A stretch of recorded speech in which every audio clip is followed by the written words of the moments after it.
Assalamualaikum warahmatullahi wabarakatuh. Alhamdulillahilladzi arsala rasulahu bil huda wa dinil haqq liyudhhirahu 'alad dini kullih. Wassalatu wassalamu ala sayyidina Muhammadin abdihi wa rasulih. Amma ba'du. Hadirin para netizen yang dimuliakan Allah Subhanahu wa taala, pada kesempatan kali ini kita akan mengulas apa yang disampaikan oleh Kiai Haji Imaduddin Utsman Al-Bantani perihal kualitas santri-santri Indonesia, juga tentang kecenderungan kita untuk mengagumi lulusan luar negeri dibandingkan dengan lokal atau dalam negeri. Santri-santri atau biasa disebut mahasiswa yang belajar di luar negeri, di Mesir, di Sudan, di Yaman, di Arab bahkan, dan negara-negara Timur Tengah lainnya, itu seakan lebih hebat, lebih berkualitas, lebih diunggulkan dibandingkan dengan santri-santri Nusantara, apalagi yang disebut balai rombeng. Santri salafiyah atau gaya lama pesantren jadul itu loh, kuno, salaf atau pesantren zaman Wali Songo. Yang banyak hafal alfiah itu santri Indonesia daripada santri Mesir, daripada santri Yaman. Santri Indonesia yang paling banyak hafal alfiah, yang paling banyak bisa baca kitab itu santri Indonesia.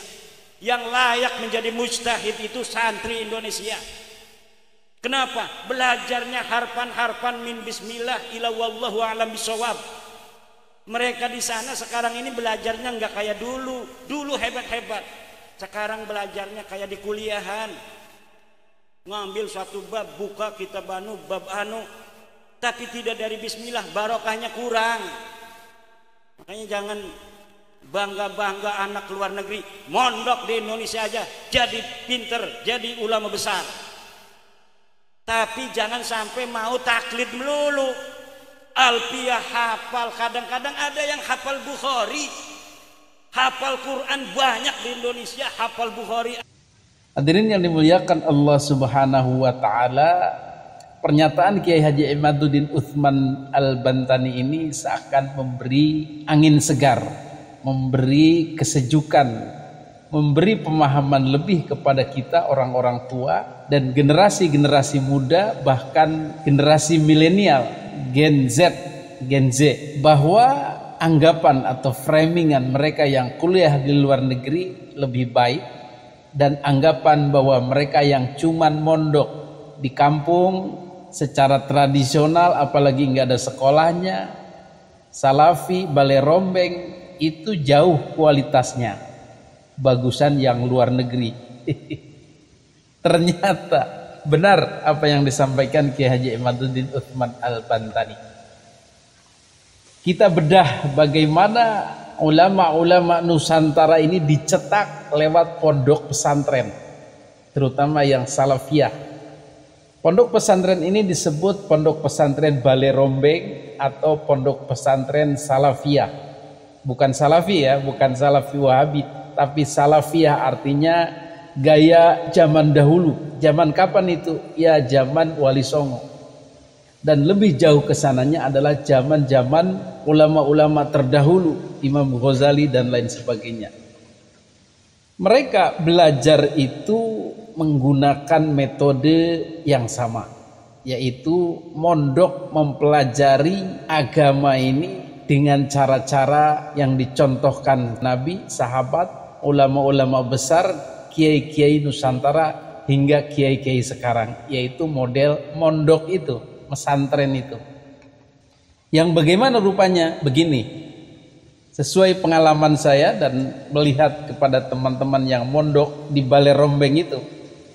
Jadi mereka yang berangkat ke pesantren itu memang benar-benar mencari ilmu, tidak mencari ijazah, tidak mencari untuk penghidupan yang lebih baik. Itu dari niatnya pun sudah beda. Apalagi untuk kerja, tidak. Di sana itu berangkat itu diantar oleh orang tua khusus untuk memperdalam ilmu-ilmu agama, untuk belajar agama. Ketika sudah nyampe di pondokan pun ternyata ya belajar hidup, belajar agama itu secara real, secara kehidupan, dan belajar secara keilmuan. Secara keilmuannya ya mempelajari kitab kuning itu loh.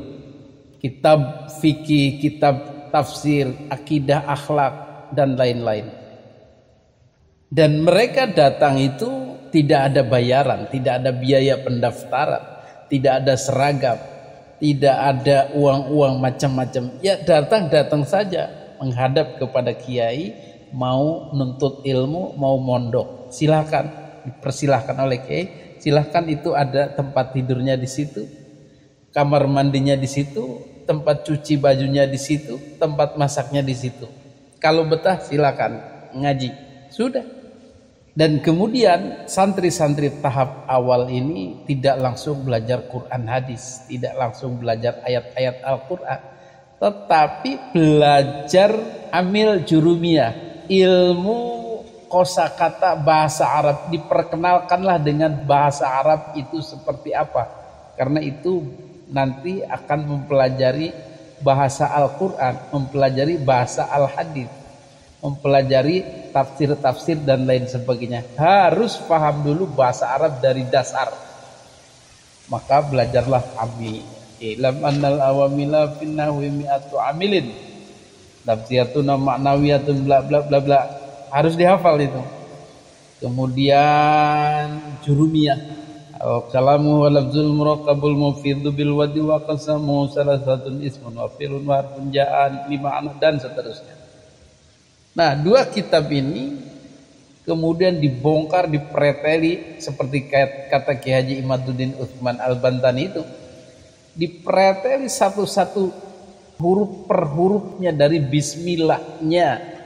Baknya huruf apa, artinya apa, ismun apa, Allah apa, Ar-Rahman apa, Ar-Rahim apa, kenapa dibaca bismi bukan bismu, bukan bisma, kenapa dibaca ilahi bukan ilaha, bukan ilahu.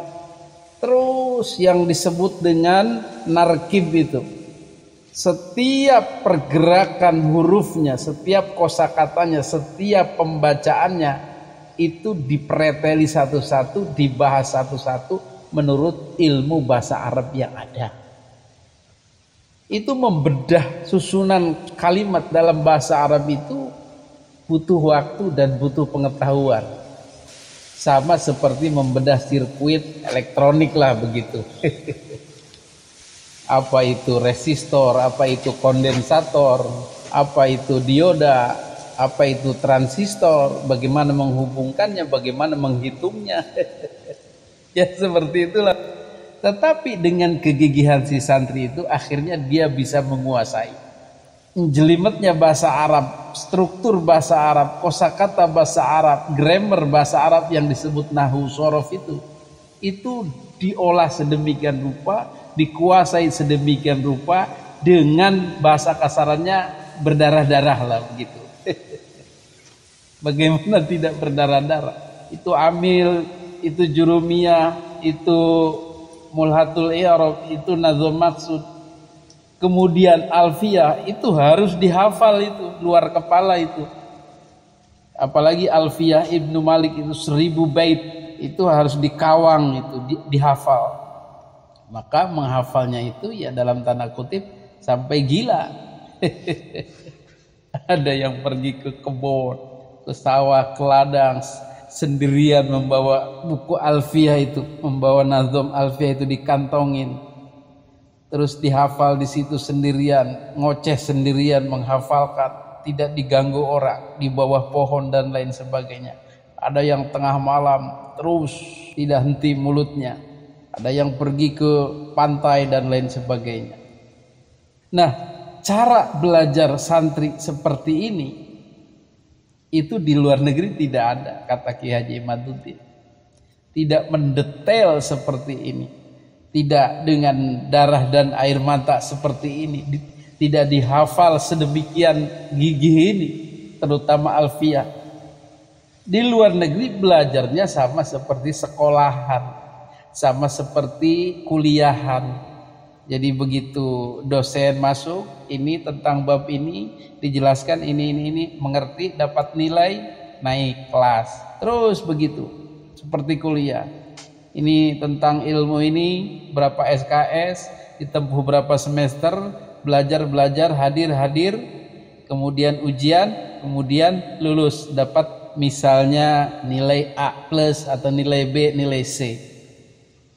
Dan begitu seterusnya seperti sekolahan lah. Kadang masuk, kadang enggak orangnya kan. Hadirin yang dimuliakan Allah Subhanahu wa taala, tetapi pondok tradisional Indonesia dengan kegigihannya semua dihafal. Amil dihafal, Jurumiyah dihafal, Mulhatul I'rab dihafal, Nazm Maqsud dihafal, Ibriti dihafal, Alfiyah dihafal. Itu baru nahwu sharafnya. Belum lagi fikihnya, Fathul Mu'in dihafal, Fathul Qarib dihafal, kemudian Matan Zubat dan lain-lain. Bukhari dihafal. Masya Allah.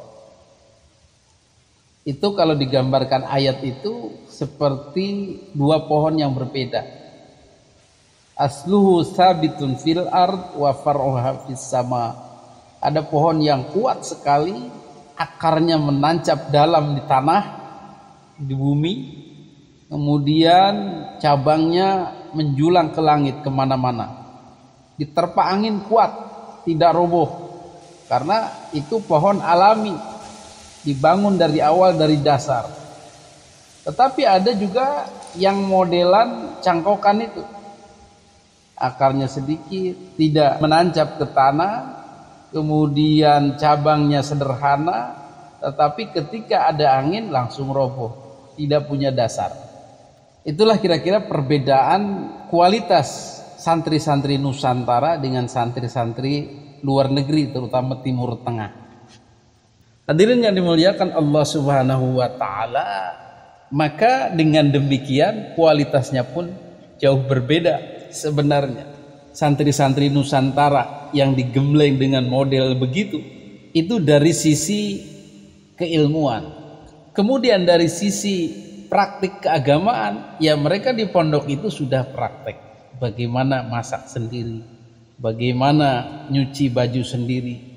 Di situ dia hidup mandiri dan tidak sedikit pun mengejar namanya ijazah. Hadirin yang dimuliakan Allah Subhanahu wa taala, dengan gemblengan seperti itu, bentukan seperti itu, maka kualitas santri Nusantara sebenarnya jauh lebih kokoh, jauh lebih mumpuni daripada santri-santri atau mahasiswa luar negeri yang gelarnya banyak LC itu loh, LCMA, langsung ceramah masalah agama. Nah, salah satu made in dalam negeri yaitu Gus Baha itu, Kiai Haji Bahauddin Nur Salim. Itu beliau buatan dalam negeri tanpa harus kuliah ke luar negeri. Itu semumpuni itu. Dan satu lagi, pemikiran ini juga penting. Ketika digembleng di dalam negeri dengan tradisi Wali Songo, tradisi Nusantara, tradisi Indonesia, maka pemikirannya itu akan Indonesia, akan mengerti budaya-budaya Indonesia, budaya-budaya Nusantara, akan sebijaksana guru-gurunya dulu, yaitu kiai-kiai yang mbah-mbahnya dulu sampai ke Wali Songo. Seperti itulah bijaksananya. Beda dengan mereka yang kuliah di luar negeri, maka pemikirannya pun akan berubah. Yang di Arab Saudi ya akan tekstual, akan tergesa-gesa, akan terburu-buru dalam memfatwa, akan cepat menjudge orang, akan timbul watak-watak keras. Betul? Jadi mereka-mereka yang kuliah belajar agama di luar negeri, pulang-pulang ke Indonesia, wataknya adalah watak Timur Tengah. Watak tidak sabaran, watak tidak kenal kompromi, watak tidak bijaksana, watak saklek. Dan kalau tidak beruntung ya ikut aliran-aliran pergerakan Timur Tengah. Ada Salafi, ada Wahabi, ada HTI, ada Ikhwanul Muslimin, ada aliran-aliran yang banyak di Timur Tengah itu yang kesemuanya adalah aliran-aliran keras. Itulah yang dimaksud oleh Kiai Haji Imaduddin Utsman Al-Bantani, bahwa santri kita, santri-santri Indonesia yang belajar di Indonesia, produk-produk Nusantara sebenarnya lebih unggul, lebih berkualitas. Tetapi karena framingan bahwa santri-santri Timur Tengah lebih baik, santri-santri dari lulusan Arab lebih baik, santri-santri lulusan luar negeri lebih baik, maka kita lebih cenderung menghargai, salut kepada santri-santri luar negeri atau ulama-ulama luar negeri pada akhirnya. Inilah yang disebut inferioritas itu, yang disebut rasa rendah diri, rasa tidak ada apa-apanya dibanding orang-orang luar. Inilah yang menjadikan kita kucing, padahal harimau tidak merasa harimau, selalu menjadi kucing. Selalu mengeong-ngeong, selalu mengikut-ngikut kepada ulama-ulama luar, taklid buta dan lain sebagainya. Padahal ulama-ulama kita sendiri juga bisa sederajat dengan ulama-ulama luar negeri. Begitu yang dimaksudkan Kiai Haji Imaduddin Utsman Al-Bantani. Jadi tidak menutup kemungkinan banyak mujtahid dari Indonesia, banyak pemikir-pemikir ulung dari Indonesia, dan bahkan banyak dan harusnya 99% adalah paling cocok untuk menjadi ulama di Nusantara ini, menjadi panutan di Nusantara ini, produk dalam negeri, karena paling paham dengan kondisi dalam negeri. Bukan mencangkok, mengambil ulama luar negeri, pemikirannya diambil untuk diterapkan di dalam negeri Indonesia dengan alasan mereka lebih baik. Oh tidak begitu cara berpikir kita seharusnya. Itulah pencerahan dari Kiai Haji Imaduddin Utsman Al-Bantani tentang siapa kita, seberapa percaya dirikah kita, seberapa banggakah kita dengan ulama-ulama kita sendiri. Adanallahu ayyakum ajmain. Assalamualaikum warahmatullahi wabarakatuh.